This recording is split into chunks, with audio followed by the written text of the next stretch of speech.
Hello and welcome, everyone. Thank you so much for joining us for a research rundown, new findings on timely topics in leadership, coaching, and development. Thank you so much for your patience as we had to reschedule this date.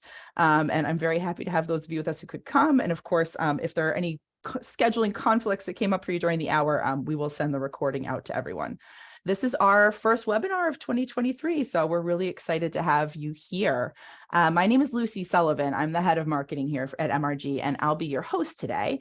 And before we start, just a quick bit of housekeeping that I think folks pretty much already know.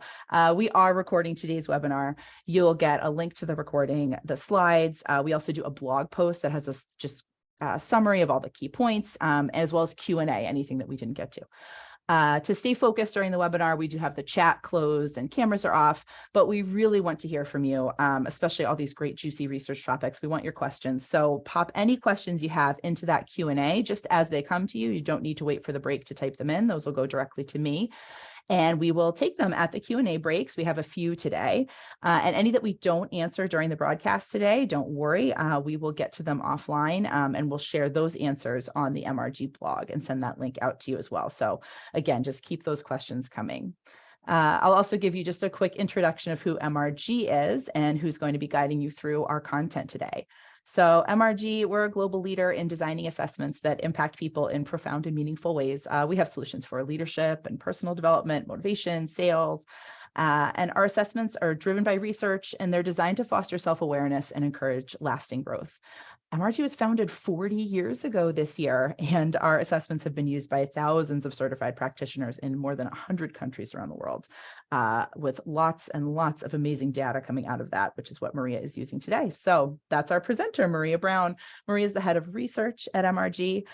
She has a PhD from Vanderbilt. She's conducted award-winning research on educational practices.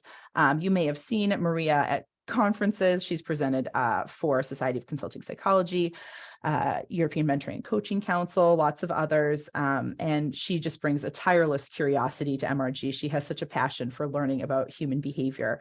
So she loves this big dig in and getting to share what she's found over the course of the last year, highlights of it anyway. So with that, there's so much to share. I will hand things right over to Maria.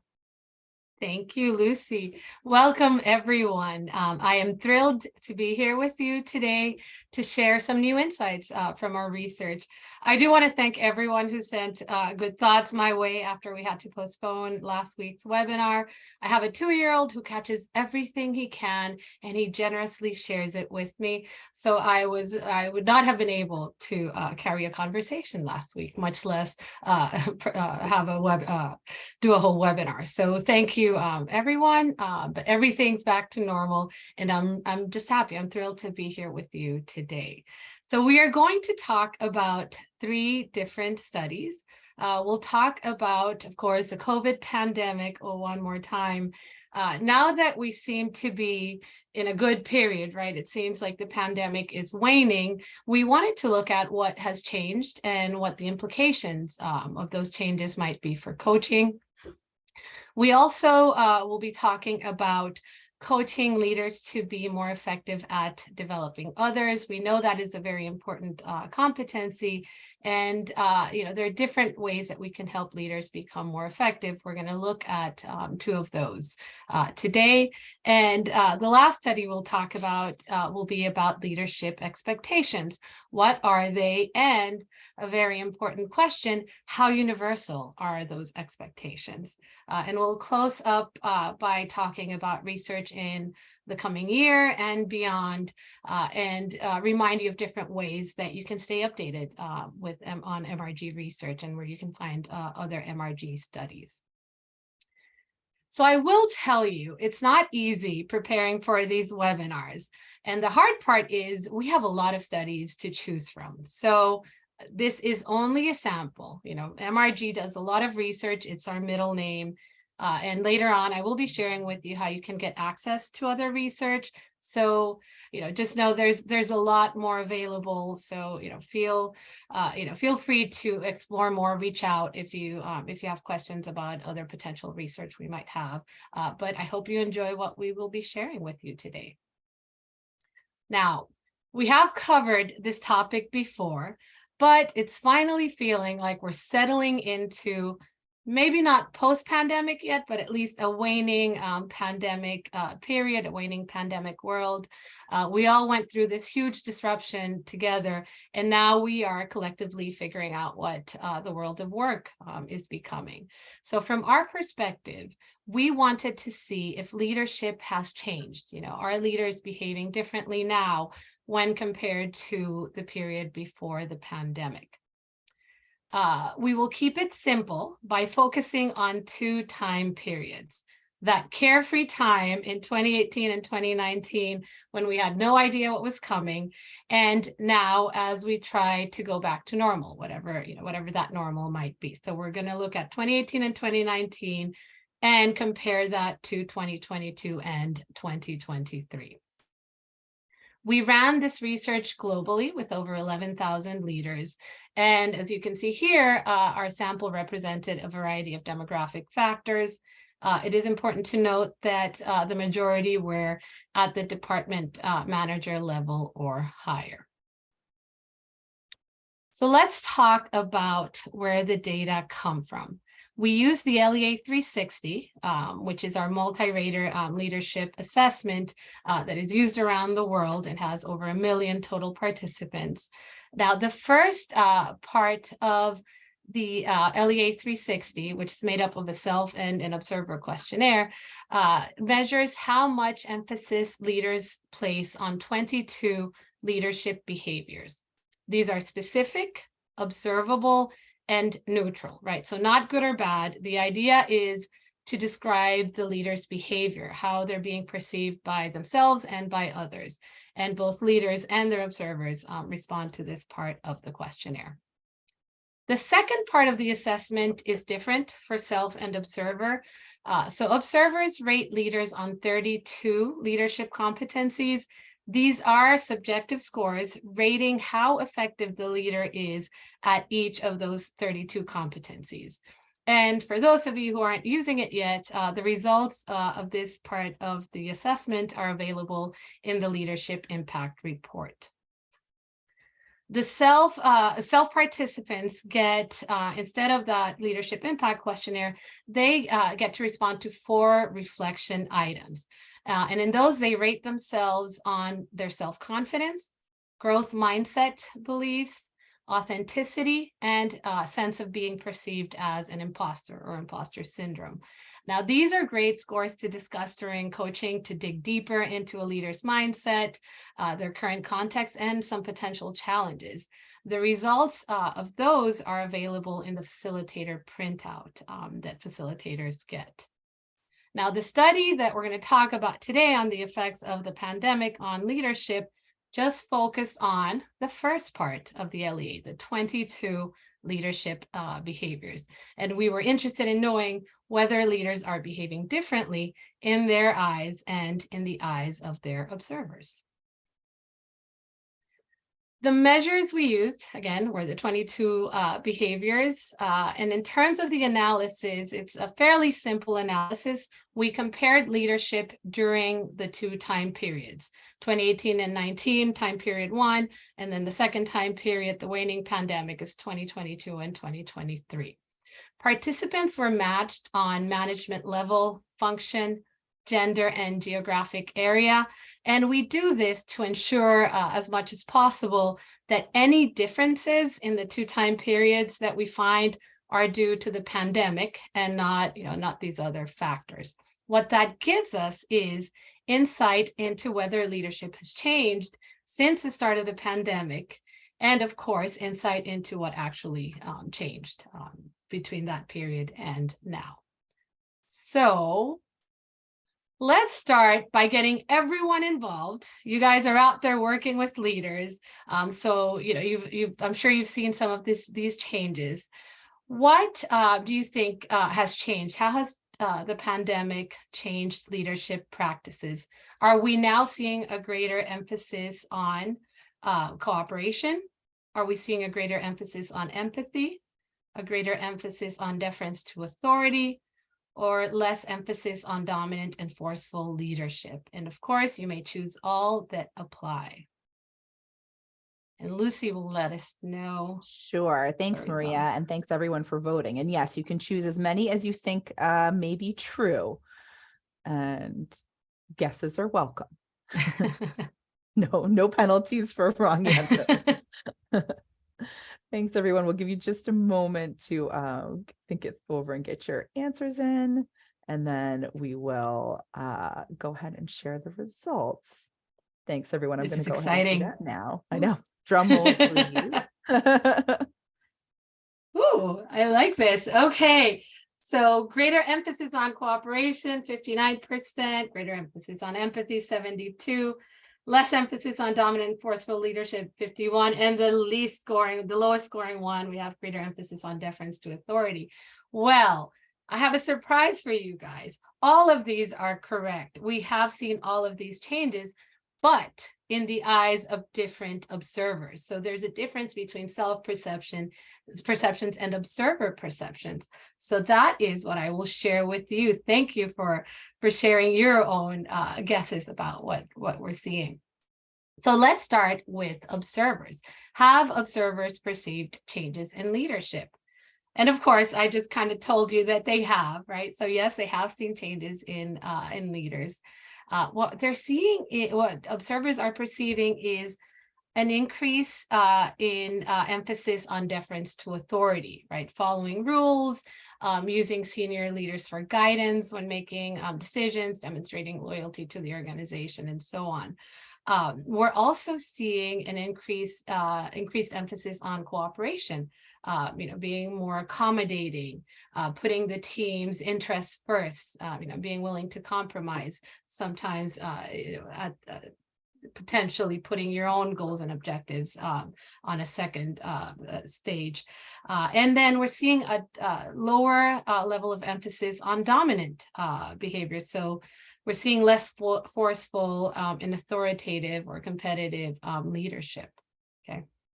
So these three changes that we found are in the eyes of observers. Now, when we look at the numbers, you can see median observer score profiles for leaders before the pandemic in blue, and now during the waning pandemic in green.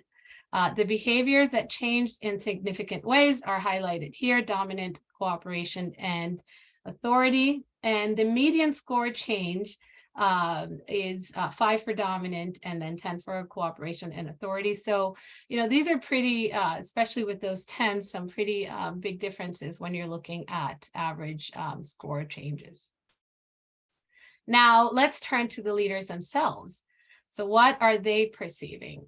So they are perceiving changes in their own behaviors, but I will let you know the effect size for this was small, even though it was statistically significant. So but it is important to look at this. They are seeing themselves as emphasizing empathy a little more now than they were before the pandemic.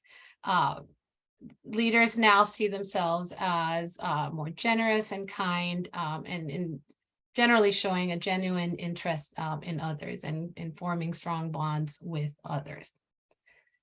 One thing that I will point out, these are different sets of leaders. We didn't look at the same leaders at both time periods. Just right now, when we look at leaders' self-perceptions, leaders currently perceive themselves as higher on empathy than leaders did before the pandemic. So when we look at scores, median score profiles, we've got pre-pandemic in blue, waning pandemic in green here.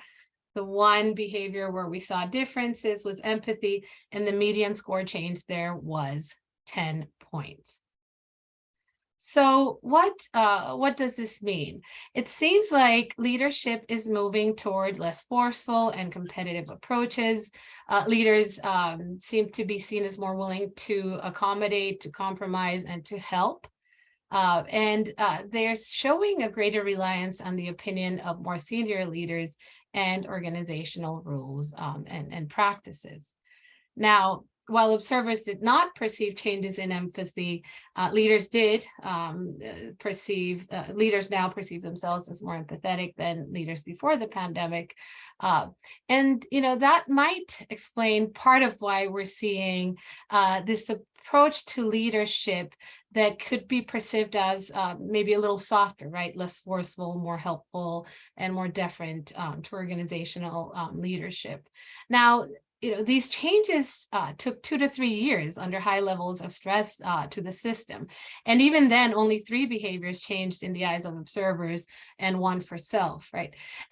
We changed the medium through which we communicate and even the frequency with which we communicated, but the underlying behaviors and processes seem to have remained fairly stable, right? Aside from these 3, humans are nothing if not adaptable, and change doesn't happen easily. It takes time and external pressure to see change like this happen at a large scale.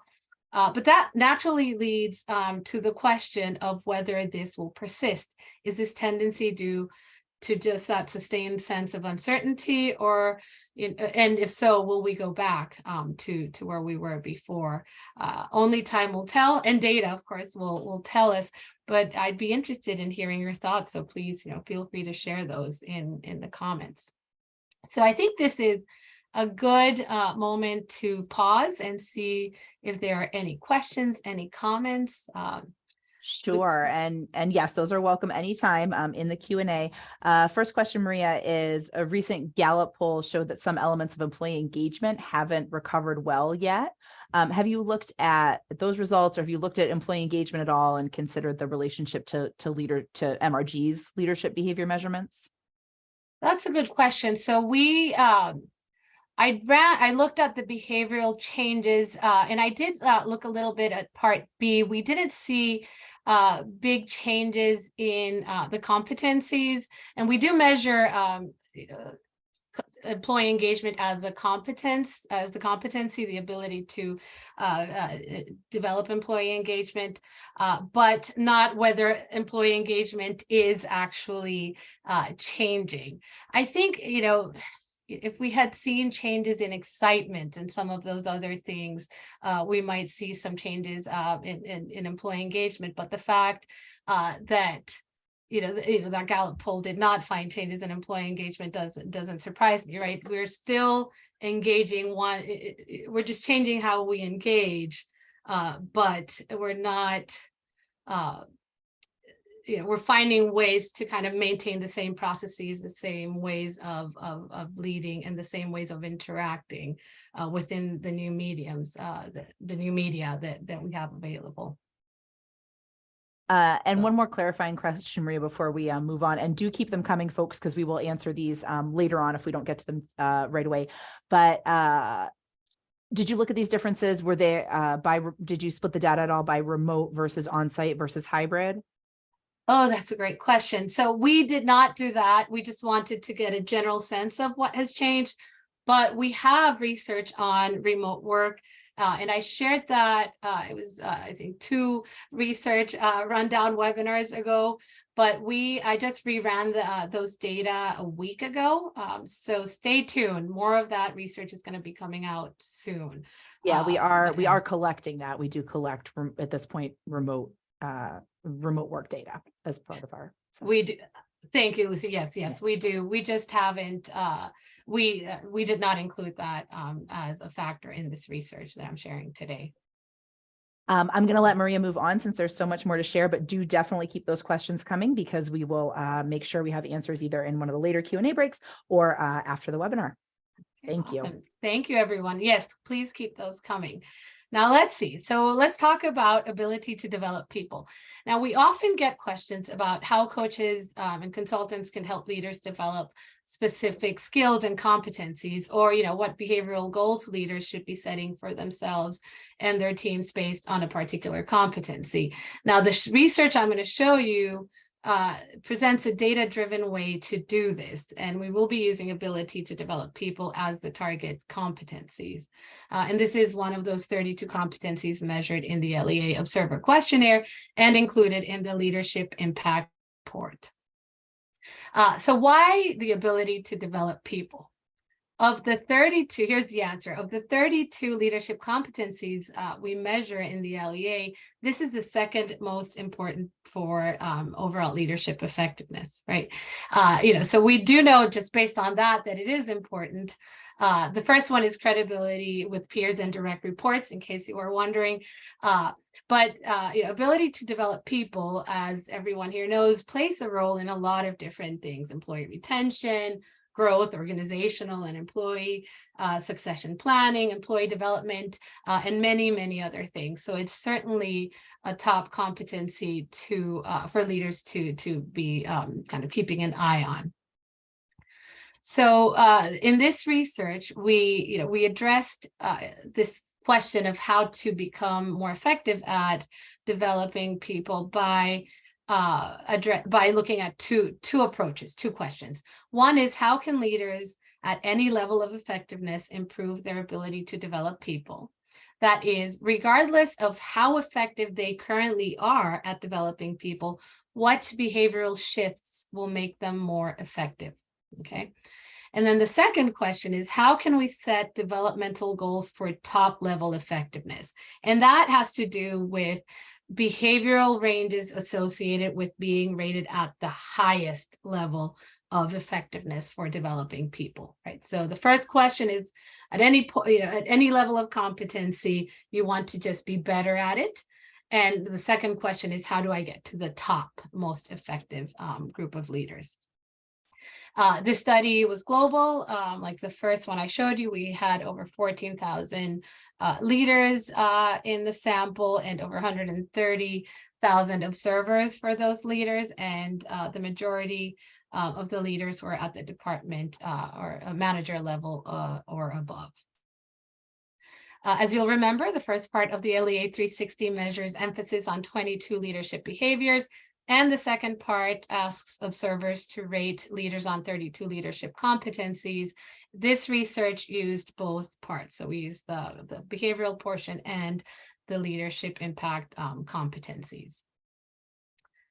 So here's kind of a summary of how this research works. Okay, we start with what they do, behaviors, and then we add how they are performing, competency ratings.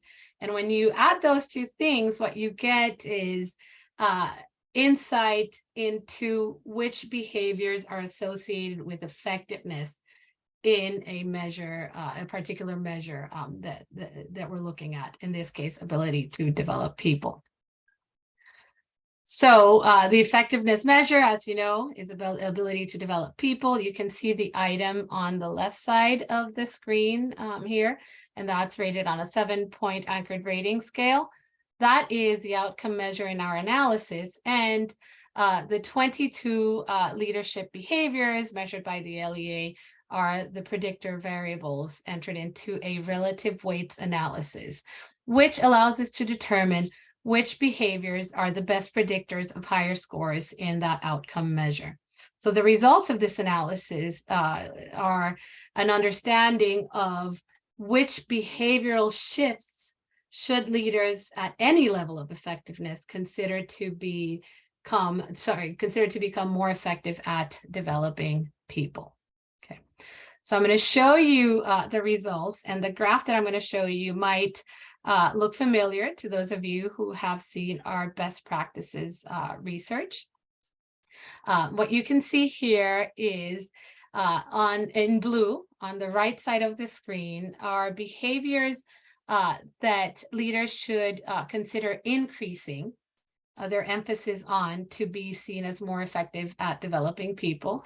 And then in green, you see behaviors where less emphasis is associated with higher effectiveness at the ability to develop people competency.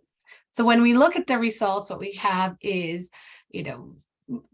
for being seen as better at developing people, leaders should consider emphasizing empathy or building strong bonds and showing a genuine interest in people, seeking and adopting the ideas and opinions of others or consensual, helping others and being willing to compromise, cooperation, thinking ahead and considering the full implications of their decisions, strategic, communication, explaining things clearly and thoroughly.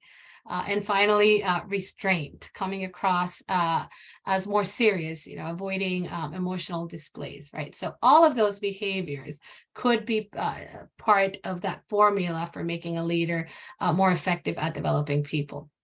Now, on the other side, they should also consider placing less emphasis on being forceful and authoritative or dominant, less emphasis on working autonomously and making decisions independently yourself. And then finally, less emphasis on being too frank and direct with others, which is what is measured by feedback. Now, this research indicates shifts in behaviors. It does not mean that someone should stop providing feedback altogether, right?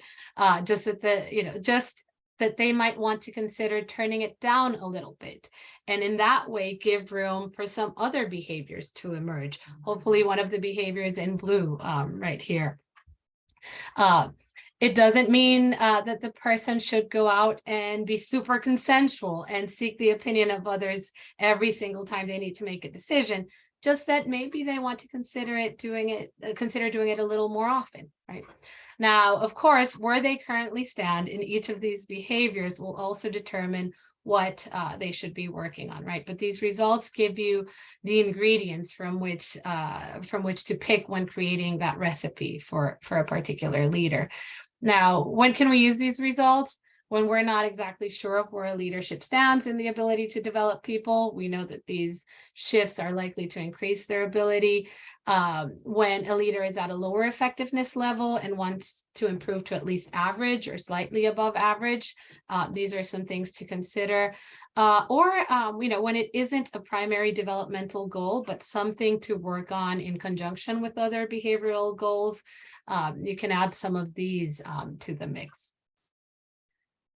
So that's developing the ability to develop people at any level of effectiveness.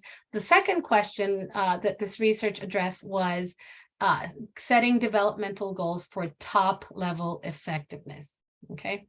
Now we use the same measure of effectiveness, ability to develop people, that we did in the first part of this study. But what we did this time was we divided leaders into two groups. A top 25%, those are the people who are most effective at developing people, or at least rated as most effective. And then everyone else went into this other 75% category. Okay. Then we compared the two groups to determine which behaviors were statistically significant differentiators, right? Behaviors differentiated the two groups. And we created a behavioral profile for the top group.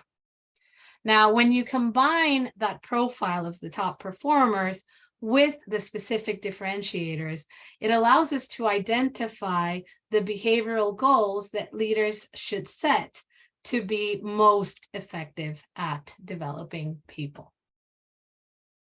So let's look at some of those results. So here you can see the top 25% in green and the other 75% in blue. Okay. The statistical analysis found 6 significant differentiators. For 4 of them, the top 25 was scored higher. So strategic, excitement, communication, and empathy. And for 2 of them, self and dominant, they scored lower than the other 75%. Okay. Now let's focus only on those top leaders, right? We know the top leaders, here's their score profile, and we know that there are 6 differentiators, right? These are the behaviors that are characteristic of this group in comparison to the other 75%. I'm going to add an ingredient to this graph. I'm going to add score ranges for this group. So how did we calculate those score ranges? We have the full set of participants, but we're going to focus on just the top 25%. Okay. And the ranges I'm going to show you are going to be the middle 50% of scores within this tier of performance. Okay, so why the 50%?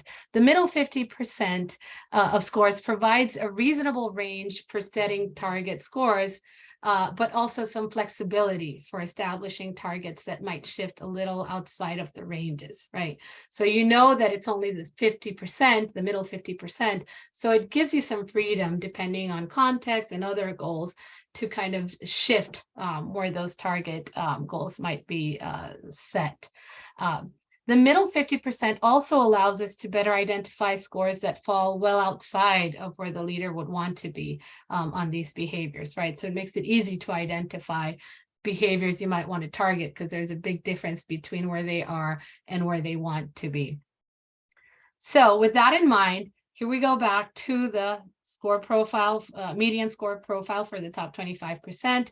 You can see the middle 50% of scores for that top 25 in all 22 behaviors, but let's focus on the differentiators here to make it a little more clear. What you can see here is, for example, those top 25,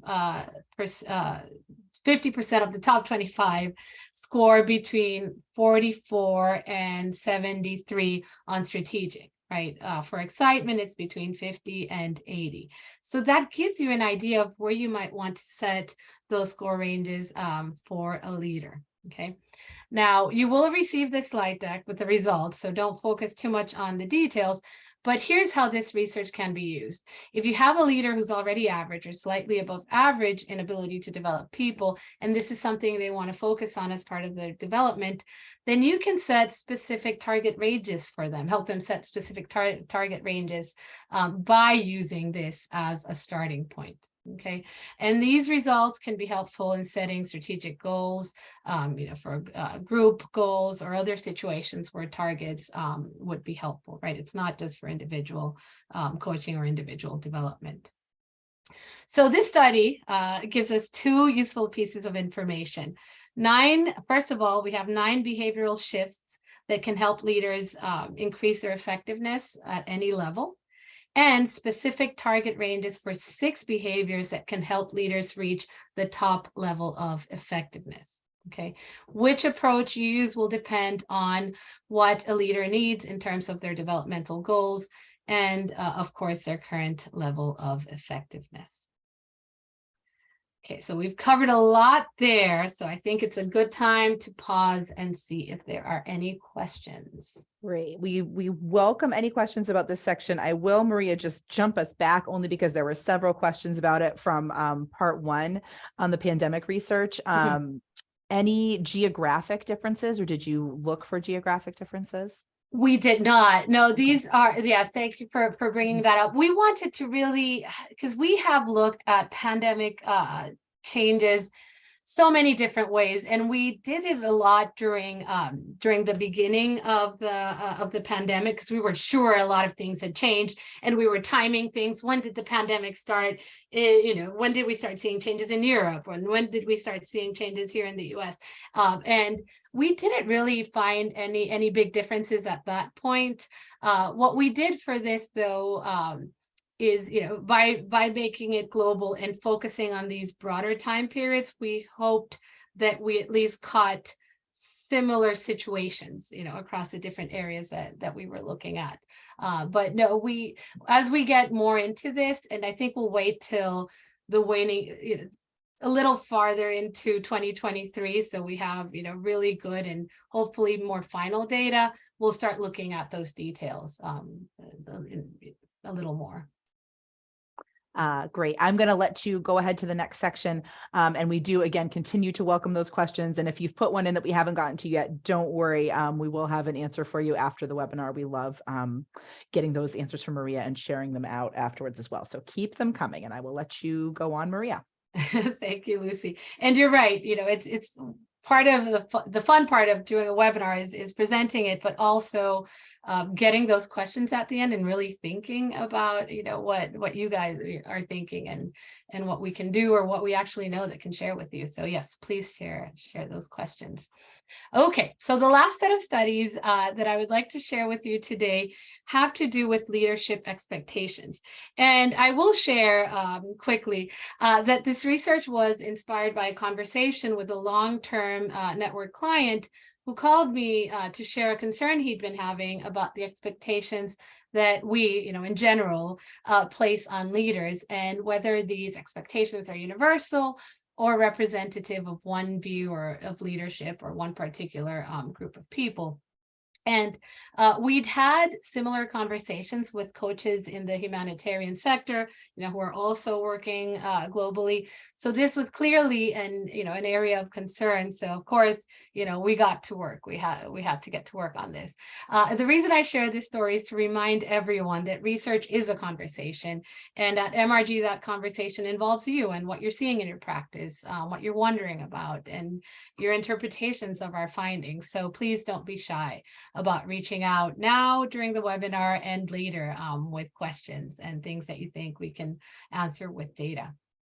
Okay, so let's start talking about leadership expectations. What expectations are we placing on leaders? Now, to address the issue of what expectations we're placing on leaders, we asked 2 questions, and both of those questions could be answered using one of the tools in the LEA suite of assessments. So with the LEA 360, we asked the question of what behavior patterns are associated with effective leadership. Okay. Now, using the LEA Strategic Directions Questionnaire, we looked at which behaviors senior leaders want to see in their organizations, right? So it's 2 ways of looking at what is expected of leaders, okay? So, oh yes, and of course, part of the reason this question was asked in the first place was to address the idea of universality. So we also wanted to consider whether these expectations were universal. And we did that by looking at different groups of leaders. And of course, if they are not universal, then we would expect to have different results, to find different results in different groups of leaders and participants. So starting with the first question, which behavior patterns are associated with effective leaders? Let's review where the data come from. You've seen this slide before, but I want to make sure we're all on the same page. We used data from observer questionnaires only, and we used the behavioral and the competency questionnaires from the LEA 360. And as a reminder, don't forget, we look at what leaders do, how leaders are performing, and when we combine those 2 in statistics, with statistical analyses, what we get is we get to see which behaviors are associated with effectiveness in a particular measure. The measure we looked at here, because we were interested in leadership effectiveness in general, we looked at overall leadership effectiveness as a leader or manager. And you can see the competency measure on the left side of your screen. This is rated on a 7-point Likert scale.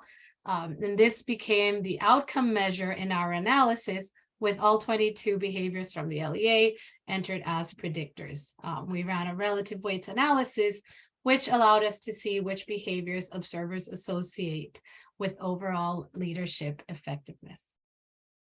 So let's move on to the results. Oh, actually, no, let's show you how we address the universality question. As I mentioned before, we wanted to look at different groups of leaders, right? In this case, we were looking at observers, right? So we had male and female observers rating leaders to see if the expectations that, say, male and female observers have for leaders are different. We also looked at this by region, right? So do observers in Asia, Europe, US, Canada, different regions have different expectations for leaders, okay? I will note that we collect information for other genders in the LEA. We do not have large enough sample sizes yet, and so we were only able to run the analysis for male and female observers. Okay, so what behaviors are associated with overall leadership effectiveness by observer gender? Okay, so here are the behaviors important for demonstrating overall leadership effectiveness when the observer is female on the left and when the observer is male on the right. Behaviors are listed in order of importance. So the higher the behavior is on a list, the more important it is for demonstrating overall leadership effectiveness. Okay. There are 4 behaviors that are top for both of them. That's strategic, management focus, communication, and technical. We've talked about strategic before. It has to do with planning for the future, considering implications of your decisions and actions broadly. Management focus has to do with taking command, being influential, seeking opportunities to be in charge.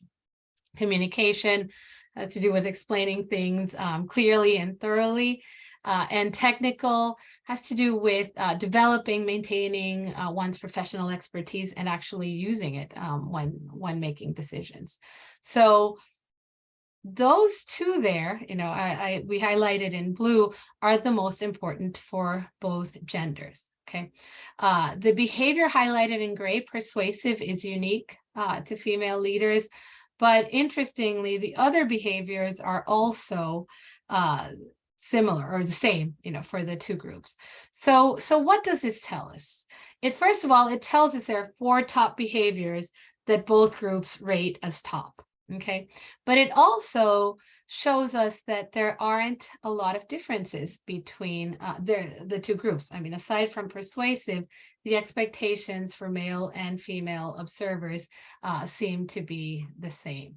Okay, so that's one way of looking at it. Let's look at it by region, right? So now we're looking at leadership expectations across 5 different regions. Now, the behaviors in dark blue are shared among all groups, right? And you can see that it's the same 4 behaviors that were highlighted in the gender table that we just saw: strategic, management focus, technical, and communication. Behaviors in light blue are shared across 4 groups, 4 out of the 5. And then in light green, we have behaviors that are shared across 2 or 3 groups. There's only one behavior that was unique to a group, and that was an inverse relationship between overall leadership effectiveness and self. And inverse just means that reducing your emphasis on self is likely to increase ratings of overall leadership effectiveness. For the other ones that aren't inverse, that are just so strategic, higher emphasis on strategic would be associated with higher ratings in overall leadership effectiveness. So taken together, when we combine this with the gender table, we can see that there are some nuances, some slight differences between the different areas, but there's nothing huge, nothing that would lead us to think that the expectations are different in substantial ways. And it is really important to note that the behaviors that are important across the board are the same 4 that we saw in the previous table. So what behaviors are associated with overall leadership effectiveness? According to this analysis: strategic, management focus, communication, and technical. And they seem to be important regardless of the observer group we are looking at, right? So the answer to the question of whether leadership expectations are universal or differ by group seems to be not really, or at the very least, not very much. And even when there are variations in expectations, they are minor. They are rather small. So that's one way of looking at this question of leadership expectations. The second way we looked at it was to ask what senior leaders want to see more of in their organizations. Okay. So this research used data from the LEA Strategic Directions Questionnaire. Okay, so the Strategic Directions Assessment allows organizations to determine what behaviors they want to see in their leaders within the next few years. So usually the next 2 to 3 years, right? And these are things that are going to help support the organization in achieving its strategic goals and objectives. Okay, so for a strategic directions process, key stakeholders, and it's usually senior leadership in the organization or a particular division of the organization, will complete an LEA questionnaire, the Strategic Directions Questionnaire, framed like this, like what you see there. in the future, leaders here may have difficulties unless they, show self-reliance in decision-making, adapt quickly to circumstances, and so on. The idea is that they're framed as, they're future-framed questions regarding what they would like to see or what they think the organization needs to see going forward, okay? Now, each option in this question, so options A, B, and C, each of those map back to one of the 22 leadership behaviors measured by the LEA suite of assessments, right? So when we add up the results for an individual respondent, we get to see which behaviors they endorse more or less for the future of their organization, okay? So just to summarize, we use strategic directions data because it allows us to see what behaviors senior leaders want to see within their organization going forward, or at least for the next 2 to 3 years.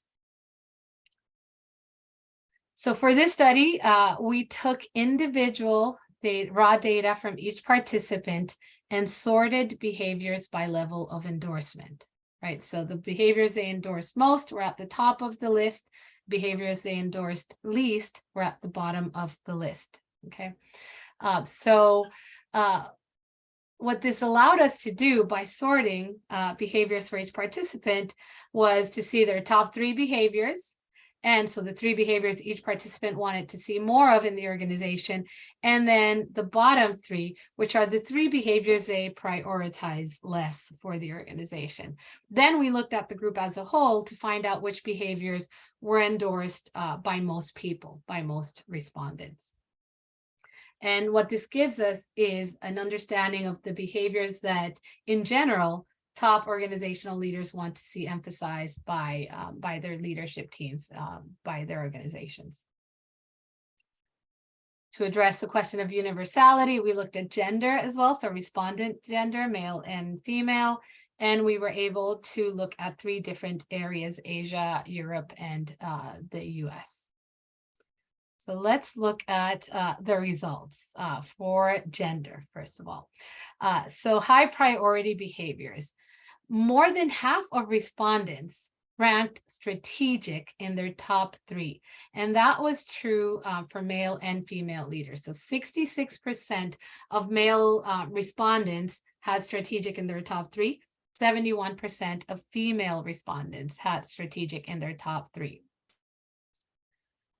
In terms of low priority, both genders had outgoing and deference to authority in their bottom 3. So more than half of male respondents and more than half of female respondents had these 2 behaviors in their bottom 3.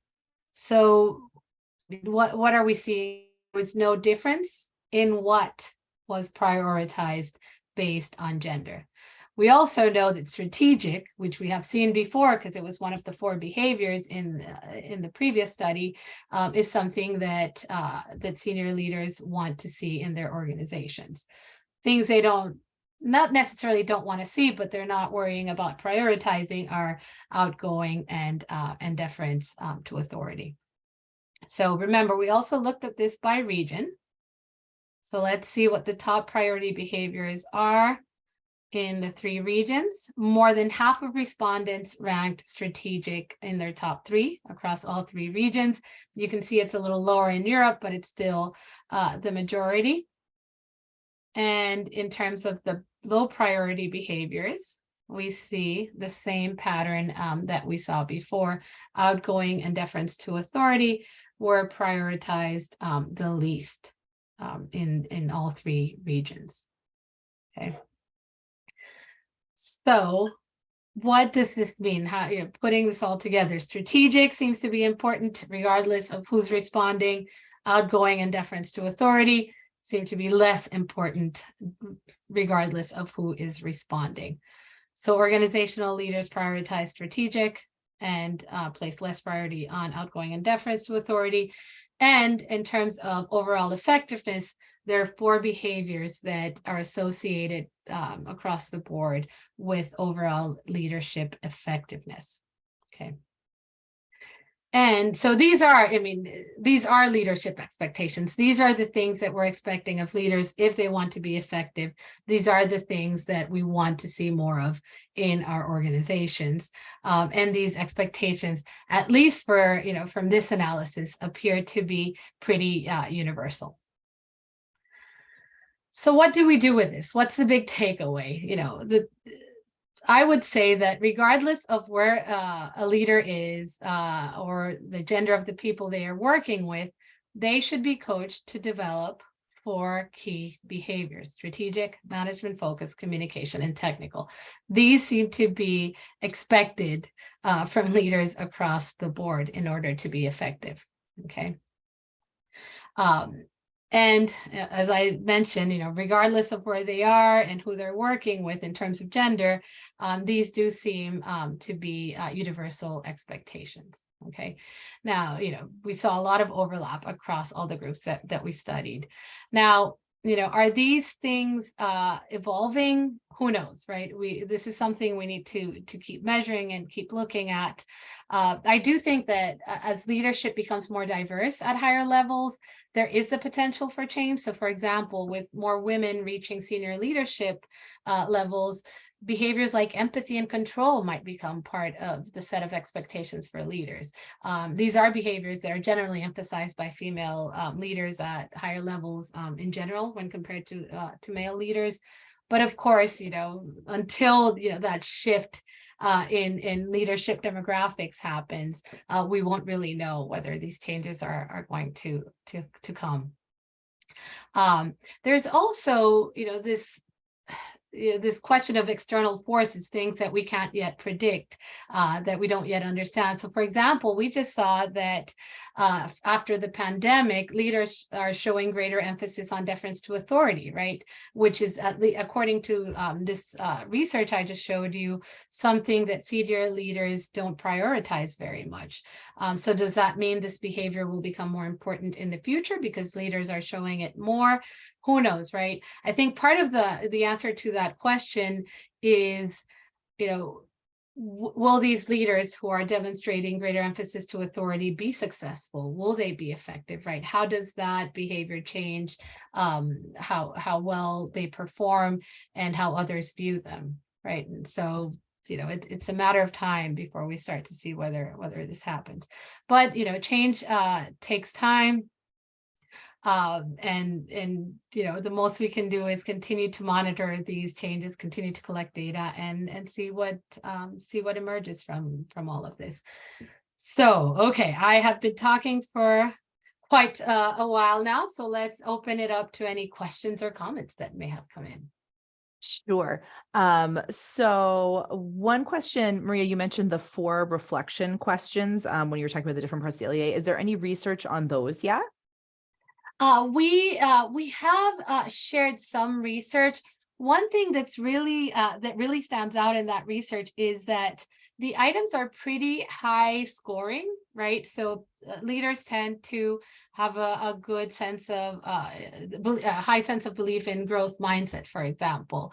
Authenticity is fairly high.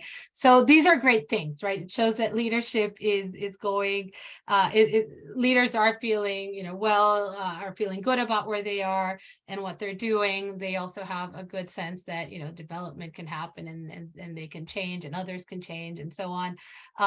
But what that really shows us from a coaching perspective is if you have a client who scores themselves lower on any of these, that's really something that you should address in conversations with them, because it might be it's something that where they might have some ideas that that you want to go over with them, or it might highlight a potential issue or challenge that they're facing at work. So it's the research so far shows some promising trends, but it also lets us identify when there's a potential issue with a particular individual. Thanks. And for clarification, can you elaborate a little bit more on what technical behavior means for leaders? Is that like a technical expertise, doing technical work, having a level of technical competency? Can you kind of explain what that means in a leadership role? Yes, thank you for asking that question. So technical the items that associated with technical have to do with professional expertise, right? And not just technical expertise, but it's not technical field expertise, but it's whatever your field of expertise is, your professional area is, maintaining current knowledge in that space, in that area, continuing to learn in that field, drawing from what you know in that field when making decisions, when evaluating issues. So it's really about, your particular profession, how you keep up with it, stay, up to date with current knowledge and current advances, and then how you use and apply that knowledge. Thanks. So everyone, amazing questions, and we definitely have more to get to, but Maria will make sure to get answers to those, and you'll want to look for those answers. They'll be in the blog post that comes out. We'll have a Q&A section there, so you'll get a link to that right in your inbox. Okay, thank you, Lucy. Okay, everyone, so great news. For those of you who are MRG clients, we will have new norms available in March on the 13th. So you will see those show up in Quest. They're brand new and up to date. All the documentation for those norms will be in the knowledge base for you to look at. And as you know, we update these every 5 years. So it's nice to have something, a good new and current reference point for all our assessment data and reports. We have a lot of new research topics coming up. Remote work is one of them that we are looking at. We're reviewing some of the generational research. We're looking at motivation in the pandemic. There's a lot of new stuff that we're going to look at in 2023. Watch out for emails from us about new white papers and research articles. Check the knowledge base. We publish new research on there in the form of blog posts, articles, and just general entries in the knowledge base. So please keep checking, and of course reach out if there's something you can't find but you have a question about. As Lucy mentioned, slides, the recording, and the blog with the wrap-up plus the Q&A is coming up. And we have a few upcoming events with MRG, some certifications coming up, and LEA 360, IDI, and personal directions. Please visit our calendar to register for these and to look out for more that might be coming up. And of course, thank you very much. We hope you stay in touch. Our next webinar is March 16th, so keep an eye on your inbox for that. Hope you'll join us for that, and we will see you next time. Thank you so much, everyone.